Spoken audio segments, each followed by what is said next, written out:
I don't wanna be the boy that runs in the back. I don't wanna be the kid that falls in the dark.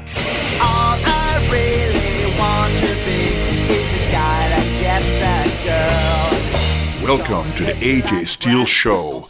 We discuss politics, sex, money, and everything in between. And now, here's your host, an immigrant, a self-made millionaire, an American, AJ Steele. Everything I say and do, I'm just not good enough for you. I don't wanna be the boy that runs. Welcome back to another great episode of the AJ Steele Show. The sun is shining outside. I'm looking at my garden, beautiful flowers. Everything is blooming. It's going to be a nice, warm day. And you know what? I'm triggered. Yes, you heard it right. I'm triggered. No, I'm not a liberal. No, I'm not a snowflake. But believe it or not, even conservatives can be triggered sometimes. I have a question for you, my dear listeners. Why is it that all the people that always talk about acceptance and understanding have no acceptance or understanding of any conservatives? They talk nonstop about tolerance and peace and understanding, but they have zero tolerance for our viewpoint. All they do all day long is bash us. I am so sick and tired of constantly hearing that President Trump is just like Hitler and all of us are a bunch of racists because we support him.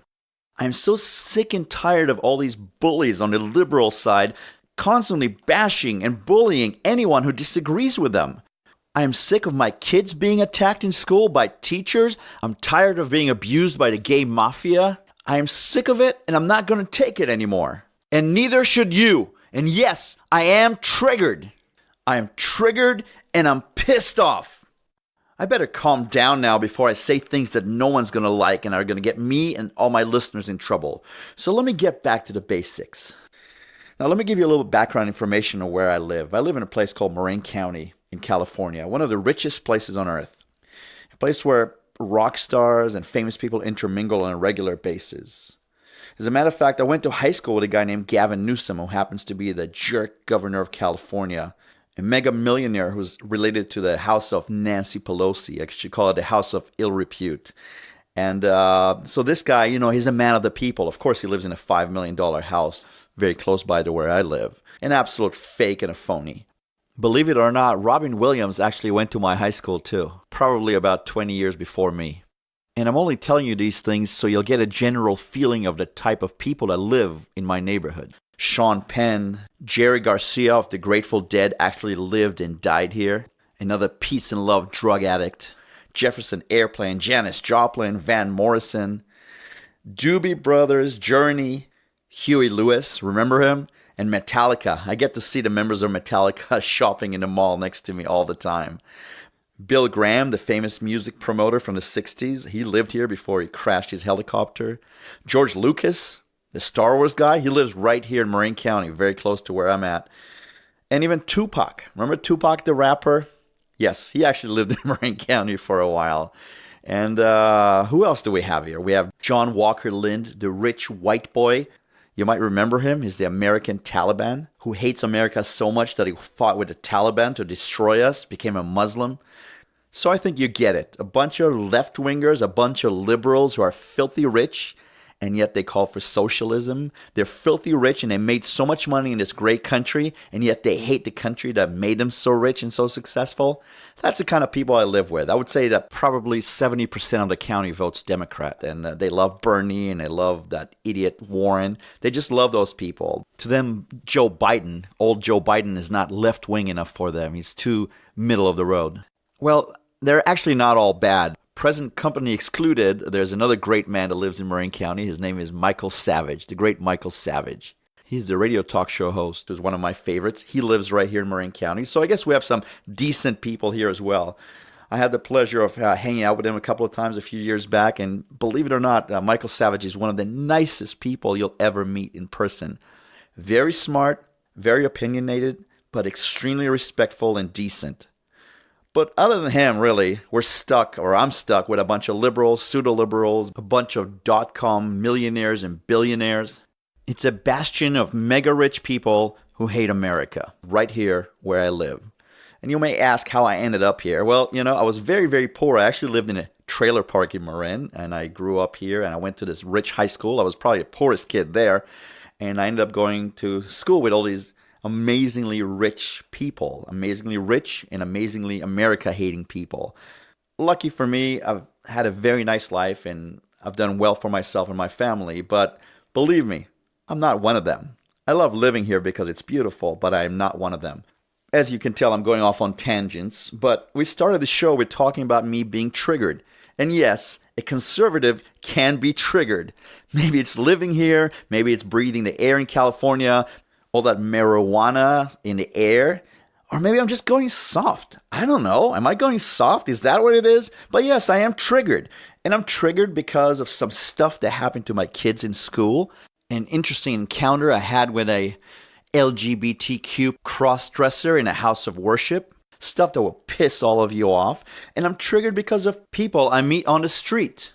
Very interesting people. You'd be surprised to hear the kind of stuff I hear on the streets right here in ground zero of liberalism. But before we get to the reasons why I'm triggered, I want to remind everyone to keep following us, to subscribe to our podcast, The AJ Steele Show, and also check out our Twitter feed at AJ Steele Show. And maybe most important, pass the word to all your friends about our show. After all, we're nothing without you, our loyal listeners and fans. You make this thing happen, and you make this thing grow. I think we have a lot to say, and I think it's going to be a great show today. So please stick around. We will be right back.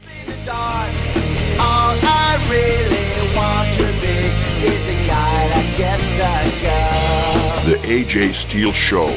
Think of your loudmouth best friend, hated by all the wives, because he tells it just like it is. Finally see your love belongs to me.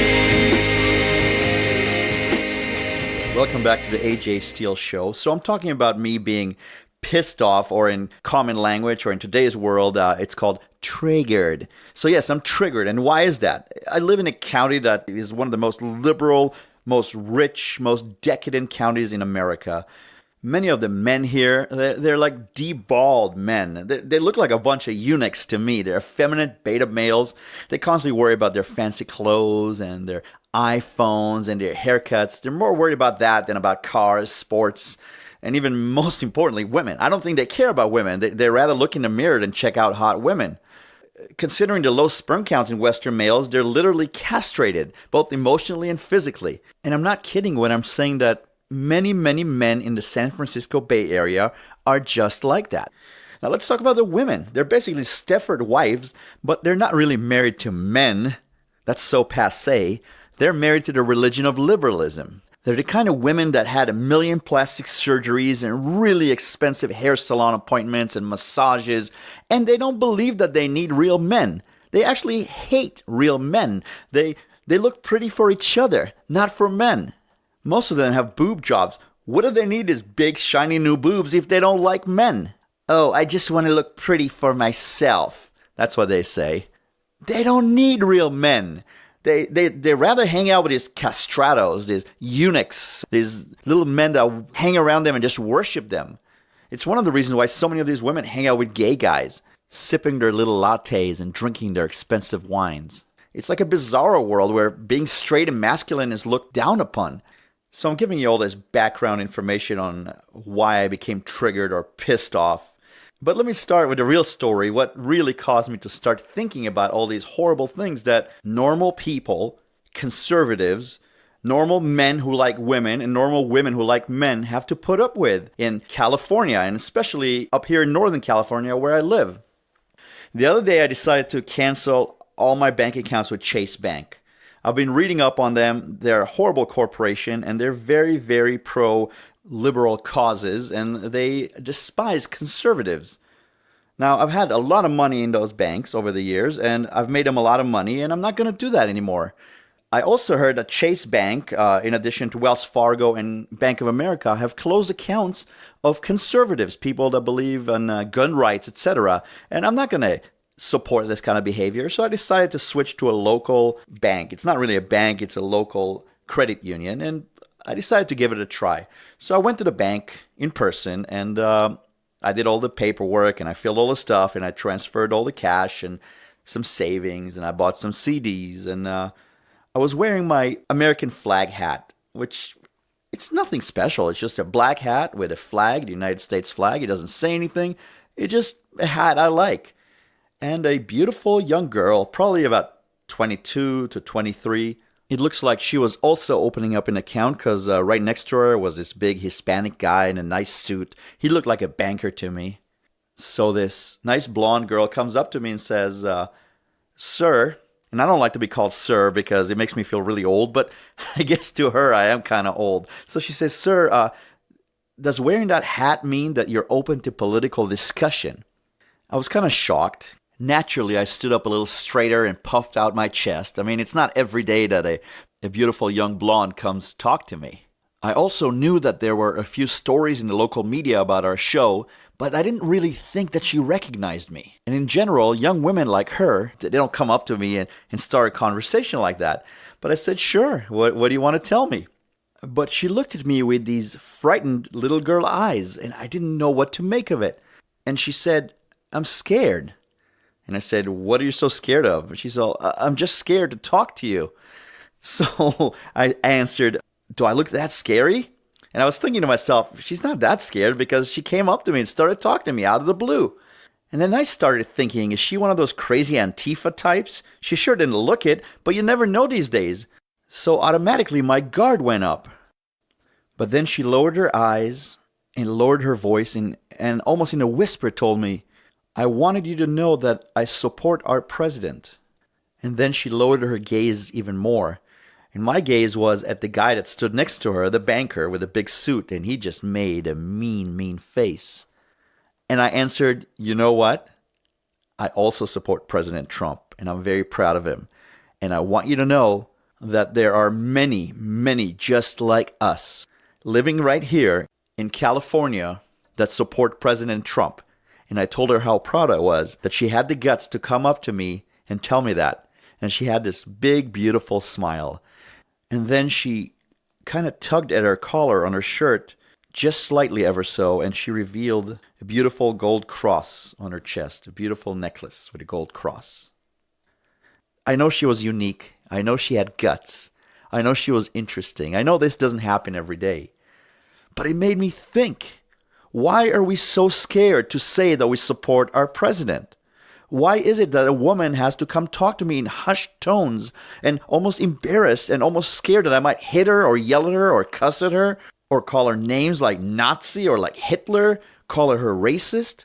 What crime did this young woman do? What, she believes in President Trump? She's a Christian? She believes in right versus wrong? She's a conservative? So I started thinking about why are we like this here, especially in Northern California, but it sounds like it's like it in many, many other places in our country. That good is now considered bad and bad is now considered good. That the cops are now considered criminals and the criminals are considered saints. Yes, I know I'm quoting the Rolling Stones, but you get my point. Something is wrong with the picture of our country. Something is wrong with us completely disregarding the First Amendment. And then I started thinking of all the issues that my kids dealt with in school and are dealing with in school, most recently last week. And this is where it all starts. Our educational system, our teachers. Many of these teachers are just insane liberals who are more interested in proselytizing and indoctrinating kids to their liberal theology, instead of just teaching them math and English and history and government. I'm not going to even start talking about the media, but between the media and our professors and teachers, even starting at grade school, our poor kids are bombarded with non-stop talking points of the left. And not only that, but because of social pressures, they feel that they can't even express themselves. They've become drones. And then the outliers are people like this young lady who had the guts to come up to me and tell me how she felt. Something's got to be done about these things. We need to wake up as a nation and not put up with this crap anymore. I've had it. I've had it with this crap. I'm going to take a little break to cool down, but when we get back to the AJ Steele show, I want to talk about incidents that happened to my children in school, public school. And I'm even going to talk a little bit about something that happened to my son, a real travesty that happened to him during religious studies. Yes, studies that were meant and supposed to teach little children about God and about the Bible. So believe it or not, even Bible studies are not safe or immune from the mental illness of the liberal left. We'll be right back with the AJ Steele Show. Don't go anywhere. You're listening to the AJ Steele Show, where no topic is off limits, no discussion too harsh, no truth more true. The AJ Steele Show, we tell it like it is. All I really want to be is a guy that gets the girl. All I really want to be. Welcome back to the AJ Steele Show. So I started by talking about the Trump supporter, the young lady I met at the bank who was so scared to talk to me because she felt she would be ostracized for liking President Trump. But now I want to talk a little bit about something that happened to my daughter in high school, right here in the San Francisco Bay Area. So my daughter is a senior in high school. She's a very smart girl, great student, great athlete, just a great kid all around. And for her senior year, she had to take a class in government or U.S. government. So she shows up on the first day to class, and the teacher starts talking, spouting off about his politics, of course, something he should never do. And basically, this is what he told the class. I'm not supposed to tell you guys about this. I've been told by the administration not to talk about this, but I'm going to do it anyway. I hate Trump. That's what this activist jerk teacher says to the class. I hate Trump. Not I hate his policies, not I disagree with him, not I voted against him. No, he hates our president, and he says that in front of a whole class. Now, mind you, this is a very liberal area where I live, and I would assume that most kids here don't like President Trump because they're little liberal drones just like their parents. But some kids do like President Trump, and some kids are conservatives and reasonable. So how do they feel in a class like that? And then following that, the next day, this ridiculous teacher gives them all a questionnaire that shows if they're conservatives, liberals, libertarians, etc. And my daughter ends up being the only kid that is found to be conservative. Out of the whole class, of course, naturally. Now, I'm not sure if there's any other conservative kids in the class, but if there are, they wouldn't have the guts to speak out because of teachers like this teacher. And then this gem of an educator, or a so-called educator, tells the class that just because some of you may be conservatives, I want you to rest assured that your grade will not be affected because I hate Trump. That's what he tells his kids. Your grade will not be affected if you like the president, despite the fact that I hate the president. Well, what kind of thing is that to say? What kind of teacher puts his kids in that kind of situation to have to defend themselves for believing something that he doesn't? Now, don't forget, this is in a U.S. government class that's supposed to teach all of these kids about the First Amendment. Now, this is a huge problem in California. I would say that 80 to 90% of the teachers here are just like that. They're advocates. They're not teachers. They are nothing but unionized Democratic Party operatives. They're radicals. These are the kind of people that teach our kids. And they make any kid that thinks differently than them feel unsafe. So what did I do? After consulting my daughter and getting her agreement, I called the principal. I told her I was going to call the principal, and I asked her if she opposed it. And she said, well, I just hope there's no retaliation. But she did tell me that she felt uncomfortable in that classroom, because a teacher shouldn't be making conservative students feel threatened or ostracized just because they have different political views. I was so proud of my daughter. I guess her mom and I taught her right. And mind you, the teacher doesn't have a right to express his views in such a strong way. His job is to teach, not to browbeat these kids to follow his insane, hysterical, liberal politics. So I called the principal, who actually seemed to be a very decent man, and I told him about the problem. And I expressed to him that I'm very, very concerned that there's going to be a retaliation against conservative kids, and that also I feel that it's not a teacher's job to be an activist. The teacher's job is to teach the kids about both sides of the issues and to let them think for themselves, let them develop their own thoughts on what's right and wrong. It's not the teacher's job to be an activist. The principal understood, and he told me he would speak to the teacher. 2 days later, I got a call from the principal saying he spoke to the teacher and that the teacher would like to speak to me privately about the situation. And I said, sure. I gave him my phone number, and I told the teacher to give me a call. He called me at 4 o'clock, and the first words out of his mouth were, I want you to know that I'm not going to discriminate against your daughter or any students that may happen to be conservatives. I told him I was really happy to hear about that. But then I asked him, and what about you making statements like you hate the president? So like the liberal weasel that he is, he started lying. I didn't say I hated the president. All I said was I hated his policies. So I told him, you know what? I trust my daughter 100%. And she told me that you said you hate Trump, period. Not his policies, not his administration, not his actions or words. You just clearly stated that you hate President Trump. How dare you tell the classroom that you hate the president?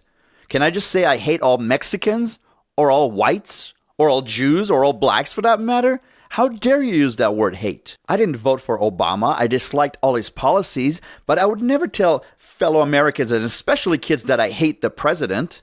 So all of a sudden he admitted it. He said, well, maybe I shouldn't have used such words, but I have a right to my opinion. And I told him, you know what? You don't have a right to your opinion. Not in a classroom full of captive students, or what amounts to captive students, where you have a bully pulpit and you guys are not equals. You're not all equals. A teacher is not equal to his students. And when a teacher expresses such a nasty, strong opinion, it not only influences all the kids, but it serves to shut the kids that disagree with them down. Shut them up. And he has no right to do that, I told him. You are nothing but a bully. You're a bully using a bully pulpit to force young kids to think the way you do, lording over them from your position of power.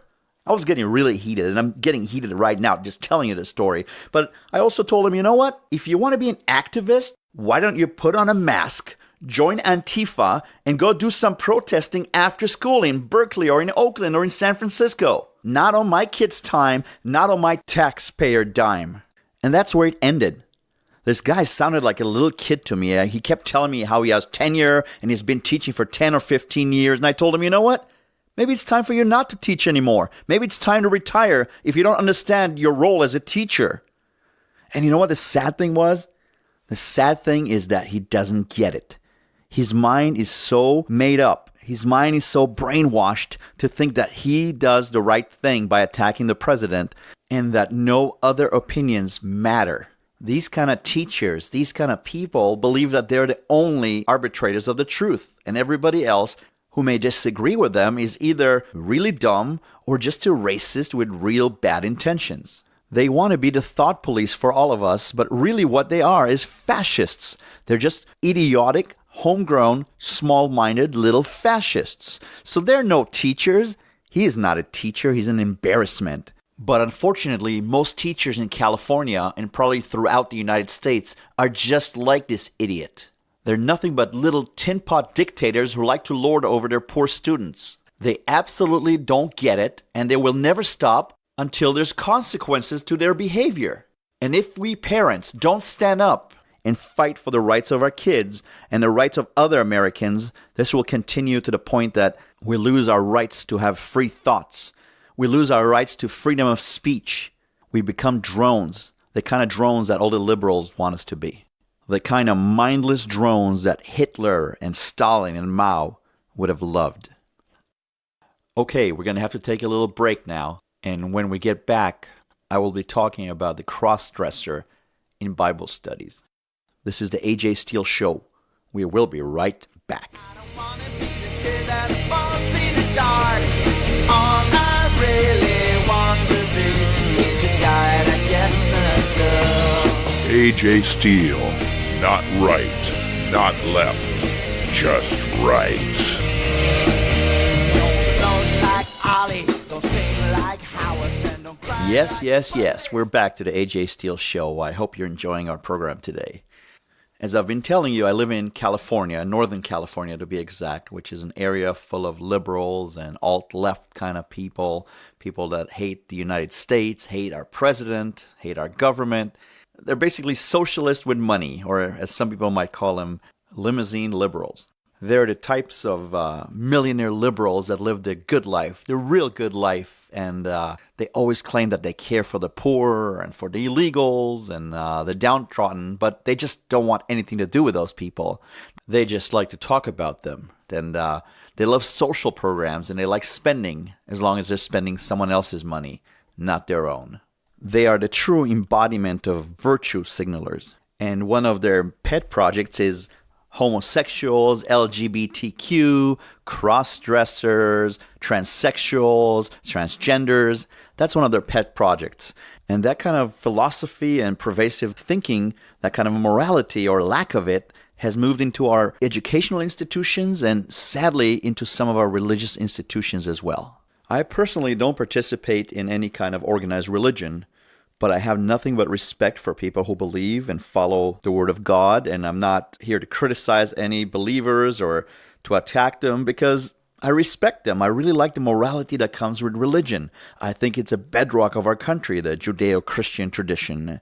And as such, I send my kids to religious school because I think it's very, very important for them to study religion, to understand what it means to have compassion, to think about God and make up their own minds about where they want to proceed and what kind of life they want to live.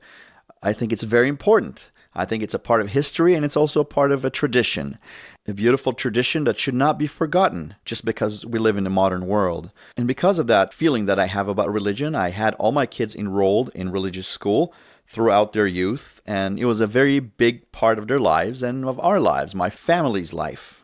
Now, the fact that I don't lead an orthodox or a devout life kind of precluded me and my family from joining extremely devout, orthodox, or conservative kind of institutions. So my children always went to what I would call semi-liberal religious schools, which is fine. They were very accepting, and some of them were very decent.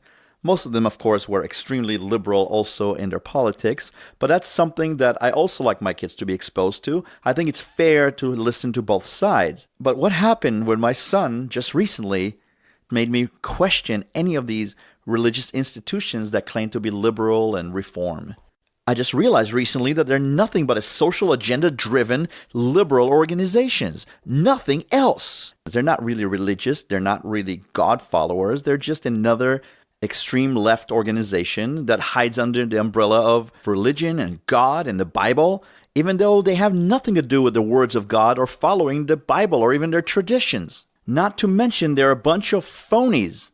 They're traitors who pick politics and liberalism over their own people, over their own tradition, and even over their own God. So why am I so triggered and about religious schools of all things?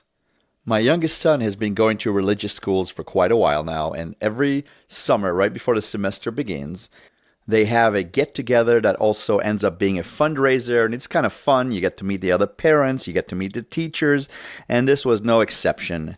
And my wife and I were there with our son, and there was a guy playing guitar very nicely, and he sang for all the kids, and he sang with the kids. And after he was done, I complimented him, and he came and started talking to me, and I noticed he was probably gay. I didn't really care much. It doesn't bother me. Gay people don't bother me as long as they don't constantly push their agenda at me or try to promote their behaviors with my kids. And we got to talking, and he told me how he's been a musician for many years. And I told him, well, I used to play in a band many, many years ago. And so naturally and innocently, I asked him, well, what kind of band did you play in? And he said, well, I do live in San Francisco, and I used to play in a cross-dressing drag band. We used to dress up as girls, full makeup, full bodysuits, and we played at a cross-dressing diva bars in San Francisco. And I thought, well, that's kind of interesting. So this guy who's a cross-dresser and he's gay is out here playing guitar in a religious institute for a bunch of little kids, some of them as young as 3 and as old as 13. So my guard went up immediately. This wasn't Kermit the Frog or Sesame Street. This wasn't Howdy Doody. This was a full-blown cross-dressing entertainer who plays in some of the dirtiest, nastiest gay clubs in San Francisco. So my first thought was, this is not right. But my second thought was, well, he's here with everybody. All the parents are here. All the kids are here. And he's just singing nice religious songs. How much harm can he do? I felt a slight tinge in my back, like I was bending a little bit, but I didn't really pay that too much mind. I guess that even I, AJ Steele, have been conditioned to be accepting and understanding of all kinds of people. And then he continued talking to me. He told me he was a lawyer who fought for gay rights for many, many years, and he worked with the Obama administration and this and that. And that as an advocate for gay rights, he was responsible for writing of several laws protecting AIDS victims and the like. And then he had to tell me about his husband and how long he's been married and the fact that he has kids because he was married to a woman once. And the more he talked and talked, the more I realized this was an activist. This guy is not just here for fun. He's not just here for religious school. He's an activist. But I kept thinking, well, all the parents are here. I'm here with my kids. Nothing is going to go wrong. Nothing will happen. And not only that, but I kept telling myself that I need to stay open-minded. The fact that this guy is a cross-dressing gay guy who's married to a man here in a religious institute, it doesn't mean that he's a bad person, and it also doesn't mean that he's here to change people's minds. Maybe he just wants the company. Maybe he's just trying to find God. That's what I kept telling myself. And then the fundraiser was over, and we drove home, and I remember telling my wife about this guy's history and the stuff he told me, and we kind of forgot about it. It wasn't that big of a deal. 2 weeks later, we get an email, a group email from the House of Worship, inviting us to a night of music with a drag queen quartet right in the House of Worship. And I thought, I don't think I like this. I don't want to see a drag queen quartet in a place where people pray to God. My wife and I did not attend, obviously, but I didn't hear that anybody complained about this. None of the congregants, none of the hundreds of congregants that go there and pray to God had a problem with a drag queen quartet in their house of worship. But I thought to myself, you know what? These people are liberals, and I'm not really the most devout man in the world, so let them have their little drag show. I don't have to be there. I don't have to listen to it. And it has nothing to do with my kids. Again, I was just going with the flow. I was just bending just a bit more. But I was starting to feel quite a pain in my back from all the bending. And so a couple more weeks passed by, and my wife and I forgot about this as well. And my son started going to school.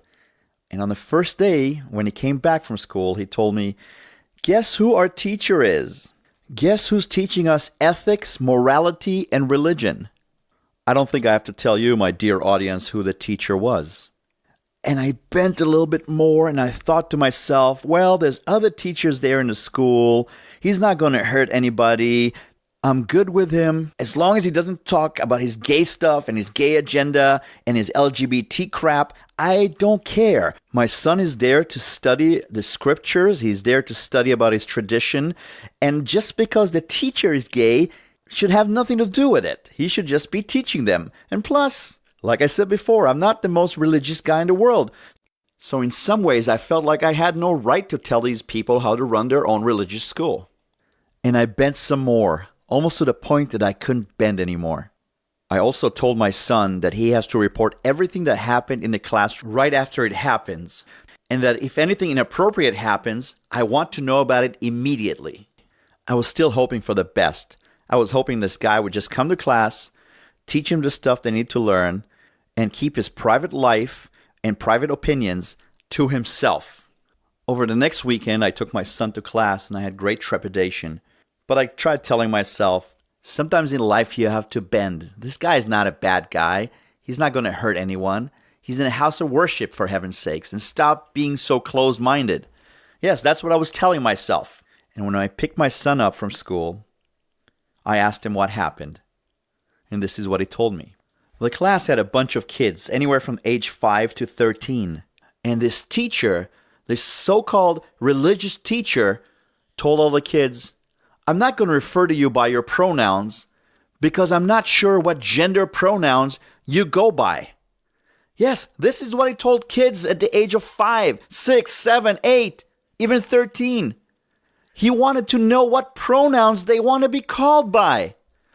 Most of these kids don't even know what the word pronouns means. This sicko wasn't there for religious school. He wasn't there to teach them the scriptures or morality. He was there to convert them to his insane LGBT worldview. He was there to destroy their little minds with his sickness. It's not bad enough that he's sick, that he's mentally ill. He wants to transfer that sickness to all of those kids. That's what liberal religious schools are like these days. They're nothing to do with God, and they're everything to do with agendas. I stopped bending. I couldn't bend anymore. And I took my son out of that class. A few months ago, I heard that this guy is now in charge of the religious school and the whole house of worship. And don't worry, none of the liberal parents of any of the other kids pull their kids out of that class. None of them care enough about their kids to protect them from this man and his indoctrination. Most of them would rather be politically correct than do the right thing and protect their own children. I didn't talk to the other congregants. I knew there was no point.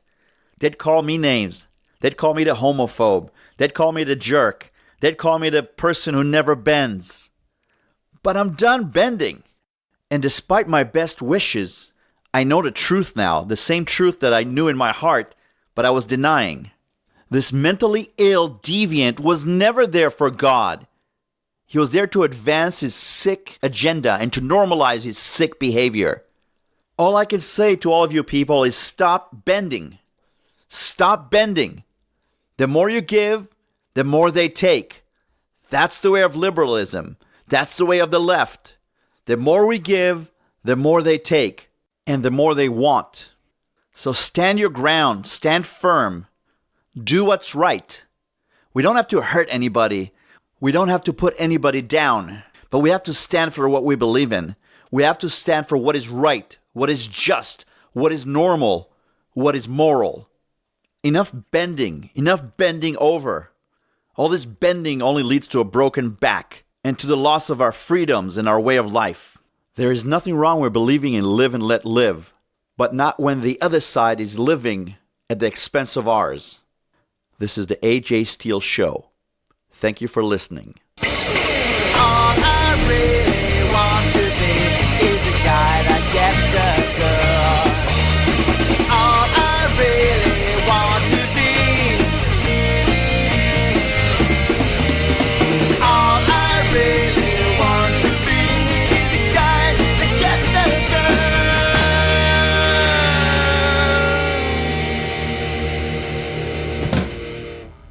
The AJ Steele Show. Copyrighted 2019.